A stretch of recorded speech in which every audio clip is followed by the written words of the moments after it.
Mesdames et messieurs, bonsoir. Au micro, votre ami et frère Mortal Sarr. Je vous parle donc depuis la ville de Torino en Italie. salaamaaleykum mbokki taalibe yi maa ngi leen di nuyu di leen ziar yéen ñëpp di leen ziar fépp fay nekk ci biir Italie ak li ko wër ak lu dul Italie di sàkku ñaan ci yéen di leen ñaanal suñu borom defal ñu jàmm defal ñu ay xéewal teggil ñu mbas mi bañ delluwaat ci suñu activité ci barke Sëñ Tuubaa. Alors tey nag dañuy ñëw ak yéen ci ñaari circulaire comme ni ngeen ko xamee woon depuis lors donc ci vidéo précédent yi ñu ngi leen doon expliquer la procédure de régularisation bi jëm ci sénatoriat 2020 bi liñ ci tënkoon yëpp pratiquement leeroon na leen ko ba mu leer nañu. alors comme dafa amoon lu ñu doon xaar nag te vidéo bu ñuy def rek dañuy xaar ba am les sources claires donc sources yi wóor yoo xamante ni ñu ngi ko jógee fii donc ci l'administration italienne pour mën koo eggee mbokku taalibe yi. xam ngeen ne la legge sénatoria bi nga xamante ni donc lancé nañ ko demande yi war a démarrer à partir du 1er juin jëm ba 15 juillet am na lu ñu doon xaar donc comme ni ñu koy waxee ñun ñëpp aspettavamo l'ultimo decreto che chiudeva proprio il cerchio. alors décret boobu nag wàcc na la ministra Luciana Lamborghese bi nekk Viminale mooy donc la sede del ministro dell'interno. alors décret boobu signé na ko depuis le 27 mai bi passé mu nekkoon li ñuy woowee donc il decreto attuativo te circulaire bi ñu ciy dugal donc li ñuy wooyee in gazzetta ufficiale dinañ leen ko tënkal décret boobu jëm ci permis de séjour yi réquisites yi li ñu ciy laaj pour renouveler ko jëm ci ñu ñu war a jox 6 mois temporaire te ñu war a renouveler. indiwaat na aussi ba tey li ñuy wooyee réquisites reddituali per il datore di lavoro che vuole assumere una persona dinañ leen leeral lool donc ci biir décret bi. amaat dama leen circulaire aussi boo xam ne dañ ko leeral mbokki taalibe yi jëm ci li ñuy wooye IMSS ba tey ci bonus 100 euro yi te IMSS génnee circulaire boobu démb d'ailleurs circulaire boobu guddee naa génn sax ay minuit la génn mën nañ ne presque minuit teg la génn dinañ ko leeral mbokki taalibe yi ci biir waxtaan bi. alors fi ñuy njëkkee mooy sanatoria bi publié nañ donc li ñuy wooye il decreto attuativo bi nga xamante ne bi ministre bi signé na ko le 27 mai bi passé te dugg na in gazzetta ufficiale depuis démb ñu leeral mbokki taalibe yi rek donc décret boobu noonu lan la wax. alors décret boobu li mu njëkk indi wax na ci li ñuy wooyee article 3 bien vrai que article yi bari na mais ñun dañ ciy jël ñaari article rek yoo xam ne moom moo concerne mbokki taalibe yi article 3 ak article 9. alors article 3 wax na ci permesso de séjour temporario donc bu ñu demee ci article 3 bi nee na ñi nga xamante ni bi seen permis de séjour dafa jeexoon bien avant le 31 octobre 2019 fekk lu jiitu loolu liggéeyoon nañ ci secteur agricole bi domestico bi da amoon ci contrat te seen séjour jeexoon amuñu luñ ko renouveler ñooñu donc permettre nañ leen ñu renouveler seen séjour mayaat leen yeneen 6 mois ginnaaw bi ñu amee ay preuves yu démontré ne ñoo ngi woon ci biir secteur boobu. alors li tënku ci biir article 3 bi mooy li ñu leen di exiger mooy pour renouveler boobu séjour passaporto o documento equivalente. alors passaporto wala documento equivalente. alors documento equivalente moom mooy document boo xamante ne moo passeport bi ñooy bokk même valeur donc valeur identique lay doon li passeport bi man rek document boobu mën na ko mooy point A bi ci article 3 bi nekk ci donc circulaire bi génn démb. alors point B bi indi na li ñuy wax o attestazione di identità maanaam bu fekkente ne bi sa passeport amoo ko mën nga indi li ñuy wax attestazione di identità kooku nag yaakaar naa yombalal liggéey bi donc suñ mbokk yi nekk ci consulat bi ku fa dem mën nañ la defal donc attestation identità boobu bu ko defee dina mën a remplacer passeport bi comme document d'identità pour nga dugal sa séjour. alors loolu mooy point A bi. point B bi indi na lu ñuy wax donc alors presenti sul territorio dell'8 marzo loolu waxoon nañ ko ci kii bu njëkk bi sa présence donc ci territoire bi avant le 8 mars mu avéré wu. alors point ci bi indi na lu ñuy wax aver svolto attività di lavoro del settore nga démontrer ne aussi secteur yi nga xamante ni moom nga bëgg renouveler séjour bi te legge bi wax ko nga démontrer ay preuves yi wane ne donc defoon nga ci ay activités laboratives. preuve yooyu nag ñu fàttali ne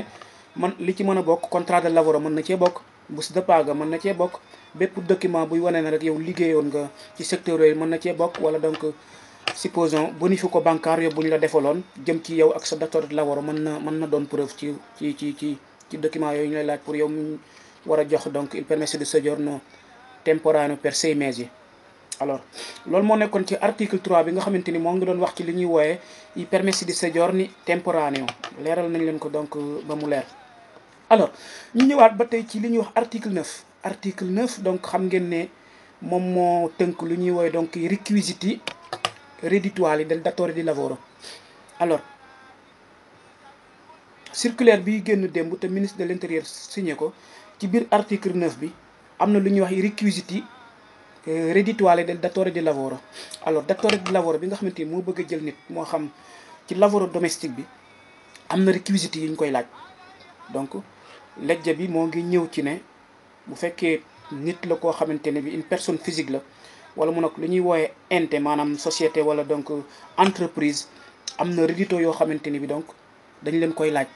ci biir reddito yooyu nee nañ wërta inférieur à 30 000 euros. loolu nag xam naa moo ngi concerné donc le secteur agricole bu fekkee donc agenda moo lay assumer wala société agricole wala donc coopérative surtout bu dee ñu ay tubaab moom la requisiti yi reddituale yi ñu ngi ko fixé ci non devono inferiore a 30.000 euros. alors bu ñu demee ba tey ci requisiti reddituale yi jëm ci lavoro domestique maanaam ki nga xamante ne bii moom mooy jël nit bëgg koo jël pour lavoro domestique it ñu yaatal foofu tuuti mbokki taalibe yi yemut ak ci golfo e badante dañuy fàttali ne golfo e badante alors cuochi camerieri governanti di casa alors dame di compagnie autisti familiari ñun ñëpp aussi ci lavoro domestique lañ bokk. legge bi nee na donc képp koo xamante ni da nga bëgg a jël nit defar ko contrat domestico bu fekkee kenn nit nga single nga sa reddito ñu ngi ko natt ci 20.000 euros. yow mi nga xamante yow yaa bëgg a jël nit pour defal ko contrat domestico bu fekkee kenn nit nga legge bi mi ngi lay exiger 20.000 euros de reddito pour nga defal nit contrat kenn nit. alors bu fekkee dafa nekk lu ñu woy nucleo familiare convivente maanaam ñett ba ñeent ba juróom ñoo xam ne ñoom ñëpp ñoo bokk benn kër bokk nucleo familiare ñooñu ñu ngi leen di exiger li ñuy wax 27.000 euros de reddito. alors bu ñu waxee 27.000 euros de reddito wala 20.000 euros de reddito mooy maanaam li nga xamante ni bi datore di lavoro bi doon na ko gagné daaw 2019 te nga xam ne moom mooy nekk li ñuy woowee donc la déclaration des redditi ci 2020 bi ñu fàttali leen loolu. bu fekkee nucleo familiare donc dañ koy allargare ba 27.000 loolu it li tax loolu mooy nucleo familiare bi alors bu fekkee ñett lañ ba ñeent bu kii amee 15 kii am 8 kii am 20 donc mën nañ ko boole ba tey lépp rek na mat 27.000 pour mën a nekk datore di lavoro bi mën a dugalal nit kayit. alors leneen liñ ciy dolli ba tey legge bi nee na alors dàquñu it parent bu jege koo xamante ni sa parent la sa mbokk la it bu fekkente ni bi mataloo ay reddito moom aussi mën nañoo participer pour mottali la reddito yooyu. loolu aussi legge bi dàqu ko jëm ci ba tey reddito yi ñuy laaj datore di lavoro bu fekkee mataloo ko sa parent wala sa mbokk anche non convivente même bu fekkee dëkku leen sax ci kër gi donc mën na participer ci reddito yi ba keroog muy mat ba li ko loi bi di laaj mu am ko. dinañ valutare aussi ba tey lu ñuy wooyee la capacità économique del datore di lavoro. alors loolu aussi dinañ ko valutare ba tey ci lu ñuy wooyee donc bu fekkee ci biir nucleo familiare bi am na koo xamante ni donc day jël lu ñuy wax assegno ordinario di invalidità kooku daanaka duñ ko laaj benn déclaration de reddito parce que mu certifié assegno boobu rek loolu dina mën a participer ba tey ci reddito yi ci situation économique bi pour matal reddito yi. loi bi ba tey wax na loolu. ñuy leeral ba tey it ne bu fekkee dafa jëm ci ay richieste yoo xamante ni datore di lavoro bi nga xamante ni moom single la daf koo def ñu laaj ko reddito 20.000 euros mu bëgg a dugalal ay nit soit kenn la mën a dugalal bu fekkee am na 20.000 euros bu fekkee donc dafa bëgg a dugalal ay nit ñaar ba ñett loolu am na instance bu ñuy woowee spettatore territoriale del lavoro ñoom ñooy valutare xool ba xam dinañ ko jàllale ñoonu wala donc dañuy suivre li ñuy wax donc l'ordre chronologique xool ki mu njëkk a dugalal ñu appliquer ko parce que li ko loi bi wax moom mooy 20.000 euros de reddito ci lañ ko tënk pour mu mën a assumer nit. loolu aussi kii valutare loolu moom mooy donc instance bi ñuy woowee spettatore territoriale del lavoro. loolu aussi ñu leeral ko ginnaaw bi nga xamante ni donc dina vérifier requisiti yi datore del lavoro bi xool ba xam mat na wala matut ak li ci loi bi wax yépp. alors jëm ci ba tey li ñuy woowee donc la verifica dei requisiti per il datore di lavoro agricolo capacità economica foofu aussi ba tey datore di lavoro bi agricole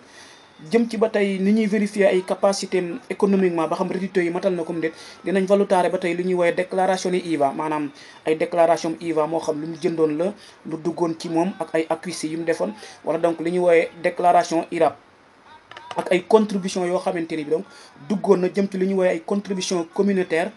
donc boo xamante ni bi dafa duggoon te li ñuy woowee donc ay organisme communautaire duggaloon ko ci biir société boobu agenda boobu wala donc d'état bi mais na nekk rek luñ mën a vérifier yaakaar naa donc loolu moo nekkoon lu ñu doon leeral jëm ci lu ñuy woowee donc réquisites yi ñu laaj datore di lavoro bi. alors ñëwaat ba tey ci datore di lavoro bi bu fekkente ne bi datore di lavoro bi dafa am lu ñuy woowee pathologie wala mu nekk disabilité boo xamante ne bi dafa limiter son autosuffisance maanaam capacité am pour autosuffisance am bu fekkente ne bi dafa am pathologie boo xamante ni donc dafa menacer li ñuy woowe donc son autosuffisance ba mu war a jël nit pour mu defal ko li ñuy woowe assistance domiciliaire di ko toppatoo datore di lavoro boobu am invalidità wala pathologie kooku pratiquement amul benn vérification bu ñuy def ci ay redditoom donc amul lu ñu koy exiger pour def ay vérifier ndax matal na ko war a déet may nañ ko pour mu jël kenn nit assumer ko pour mu koy toppatoo ci li ñuy woowe donc assistance domiciliaire donc foofu duñ fa def benn loi bi du fa def benn vérificat jëm ci li ñuy woowe donc réquisites yi alors loolu daal moom moo nekkoon lu ñu doon leeral mbokki taalibe yi jëm ci réquisites yi nga xamante ne bi génn na ci décret bi nga xamante ne bi donc dugal nañ ko une gazette depuis le 27 ministre bi signé na ko woon tam dugg démb liñ ciy jàpp daal mooy reddito yi day varié wu entre 20 000 ba 27 000 euros bu ñu nee 20 000 ba 20 000 euros 27 000 euros ça dépend ci nucleo familiare bu dee single ga datore di lavoro 20 000 euros bu fekkee nucleo familiare bu composé nag donc li ñuy wooyee ñoom ñëpp ñu am fa résidence mu composé donc il nucleo familiare 27 000 euros yi moom mooy li ñu leen exiger ci biir 27 000 euros yi aussi dàquñu li ñuy wooye donc il cumulo maanaam cumulare li ñuy wooye reddito yi ku am indi bañ boole ko ba mu mat loolu aussi loi bi dàq ko loolu lañ bëggoon a leeral mbokki taalibe yi xam ne loolu daal mooy li ci gën a am solo. alors deuxième point bi ñuy jeexalee mooy circulaire bi nga xamante ni bi IMS génne na ko démb mu daanaka mu guddee génn lool presque mën nga ne ay 1h du matin la ko IMS génne jëm ci bonus 600 euros bi ba tey. alors ginnaaw bi nga xamante ne bi IMS am na ak déggoo gum am digganteem ak la ministre del lavoro Nunzia Catalfo et delle politiche agricole. alors déggoo boobu mi ngi jëm ci bonus 600 euros yi nga xamante ni weeru mars bi la woon IMS moo ngi xam ne képp ku am réquisites yi te depuis lors dugaloo alors scadenza bi moo ngi jeex le 3 juin ci weeru mars bi ku amoon réquisites yi rek te dugaloo ko mën nga gaaw dugal ko ci weeru mars bi parce que moo ngi jeex le 3 juin loolu IMS moo ko xamle. alors la ministre del lavoro Nunzia Catalfo moom it moo ngi xamle ne ginnaaw bi nga xamante ne bi diggoon na solution opérai stagionali yi nga xamante ni ñu bëri ci ñoom dañoo defoon richiesta bonus 600 euro bi ñu boccaare leen maanaam rejeté seen demande. parce que ci biir demande boobu noonu bari na ñu ko defoon gis ñu bindal leen ci la sua domanda è stata respinta perché lei non risulta come operai agricolo o operai dei stabilimenti termali o stagionali. alors ministre bi nee na trouvé na solution ak IMS jëm ci stagionali yi nga xamante ni dañoo rejeté woon seen demande tañ defoon ko. alors ñu ngi toll ci 240 000 lavoratori stagionali yoo xam ne rejeté woon nañ seen demande di leen doon xamal ne bokku leen ci secteur stagionale wala del stabilimenti termali ñooñu dinañ leen jëlaat en charge fayaat leen donc 600 euros boobu ci weeru mars bi. ministre bi moo xam ne loolu ginnaaw bi nga xamante ni am na fonds boo xamante ne bi moo ngi toll ci 200 milioni di euro boo xamante ni dégagé nañ ko pour fay ñooñu nga xam ne IMS da leen rejeté woon ndax juumoon ci seen codice del contratto di lavoro di leen xamal ne yéen du ngeen ay opérai yu nekk ci donc del tourisme wala stabilimenti termali yi. ministre bi nee na trouvé na accord ak IMS ba ñooñu dinañ leen gaaw fay seen 600 euros yi mooy ñuy rejeté woon dañ toll ci 24 000 lavoratori ñooñu aussi IMS moo ngi xam ne jërut ñuy présenté beneen demande bi ñu présenté woon rek te ñu rejeté woon leen bindal leen message bi boobu demande rek la IMS di tenir en compte fayaat leen donc 600 euros yi comme ni mu ci amee accord ak ministre de l' intérieur. donc jërut ñuy présenter beneen demande, même demande bi la ñuy tenir en compte. xanaa solution bi may joxe ak conseil bi may jox mbokk taalibe yi, ku ko dugaloon jamono jooju te ñu rejeté woon la, nga dugalee woon ko ak bonifico domiciliato, comme jamono ji poste yi ubbi na ak banque yi, mën ngeen a dem profito donc ubbi lu ñuy wooyee IBAN, moo xam Postpay Evolution la wala banque bu mu mën a doon. bu ko defee nga mën a ajourné waat date yi, dugg ci système bi, insérer sa codisé IBAN, comme ça bu ko defee fay gi gën a mën a gaaw. loolu aussi donc comme banque yi ubbi na jamono ji, mbokki taalibe yi ku dugaloon te ñu rejeté leen, mën ngeen a profito ku ci defutoon IBAN dem wuti gaaw IBAN, ajourné sa demande, donc dugal IBAN bi bu ko defee fay gi mën a gaaw. ñooñu moom moo concerné woon secteur stagionale bi nga xamante ni dugaloon nañu demande bi te ñu rejeté leen. ministre bi aussi trouvé na ba tey beneen accord jëm ci laboratoire yi nga xamante ni bi toll nañ ci 20 000 laboratoire yoo xamante ni bi dañoo rejeté woon ñoom it seen demande, ndax dañoo amoon lu ñuy wooye assegno ordinario. ñooñu aussi ministre bi nee na dinañ leen fayaat indemnité 600 euros yi, jërut ñuy defaat beneen demande. képp ku ñu rejeté woon sa demande rek ndax da nga doon jël lu ñuy wooye assegno ordinario di invalidità, ministre bi nee na donc dinañ la fayaat sa 600 euros, jërut ngay defaat beneen demande. IMSS dina tenir compte ci demande bi ñu rejeté pour fayaat la 600 euros yi. alors leneen li ci gën a am solo mooy ñooñu dinañ leen ko fay ci weeru mars bi ak avril, te benn solution lay doonut loo xamante ne bi ñaari solution lay doon. dinañ leen calculer weeru mars bi ak avril bi fay leen ko, muy stagionale yi nga xamante ni ñoom lañu rejeté woon ak ñi ñu rejeté woon toll ci 20 000 laboratoire yi, te dañoo amoon lu ñuy wooye assegno ordinario di invalidità. dinañ leen tegaleel mars ak avril fay leen ko ci benn unique solution, du jar donc ñu leen koy spatial weer bi wala weer bee. ñooñu jërut ñuy def demande, mu ngi koy leeral ne jërut ñuy def demande bi ñu defoon rek te IMSS rejeté ko, basta quella per considérare que donc dinañ leen fay incha allah. alors leneen li ci des mooy jëmaan na ba tey ci yeneen xeetu liggéeykat yoo xamante ne bi ministre bi indi na ko, jëm ci liggéeykat yi nga xamante ne bi alors ok la ministra Nunzia Catalfo alors firmare na décret boo xamante ne donc 220 millions ne boo xamante ne dafa jëm ci ay laboratoire yoo xamante ne bi xañ na ñoom ñi ngi doon liggéey ci secteur stagional bi, mais bokkuñu woon ci li ñuy woowee donc stabilimenti termali yi wala stagional yi. moo xam ñu nekkoon ay laboratoire yoo xamante ne bi donc yeneen secteur divers lañ nekkoon yu bokkut tourisme ak stabilimenti termali yi. maanaam laboratoire intermittente yi mooy borom contratto a chiamata yi ak borom contratto di lavoro autonomi ak lavoro occasionale yi, ak ñi nga xamante ni dañoo yor contratto di lavoro incaricati alle vendita domicilio. ñi def donc porte à porte ak contrat intermittente yi à chiamata yi, te secteur bi ñu nekkoon donte sax bokkut ci secteur tourisme et stabilimenti termali yi. ministre bi nee na aussi ñooñu am nañ droit ñoom it dugal bonus 600 euros bi bu ñu ko dugalee, bu ñu defee demande bi ci portail IMSS bi dinañ leen ko fay. donc trouvé nañ solution boo xamante ne bi am na xaalis fonds bu ñu dégagé uniquement pour ñooñu. ku ci def demande bi, moo xam nga doon liggéey ci stagionale bi, maanaam ci été bi, te yàlla dogal boo ko woon ci opéra stagionale yi, maanaam nga doon liggéey ci yeneen secteur jëm ci contratto a chiamata, wala nga am contratto lavoro autonome, moo xam sa partita IVA nga doon liggéey, wala lavoro occasionale, wala nga nekkoon ci li ñuy woy donc lavoratori incaricati alle vendita à domicilio, maanaam ñi def porte à porte. ñooñu aussi may na leen beneen possibilité yaatal ko, ngir buñ dugalee ci bonus 600 euros bi ñoom it ci site IMSS bi dinañ leen ko fay. surtout mu nekkoon liggéeykat yoo xamante ni donc seeni activité dafa taxawoon, wala contrat bi arrêté woon, wala donc activité yi ñu réduire ko ndax la cause del Covid-19. ñooñu buñ ko dugalee incha allah ministre bi nee na ñoom it dinañ leen fay bonus mars bi ak avril bi, boole leen ko donc defal leen ko benn paiement. loolu daal lañ leen bëggoon a leeral mbokki taalibe yi, di leen sant di leen gërëm bu baax a baax, di leen ñaanal jàmm fépp waaye mën a nekk. jërë ngeen jëf.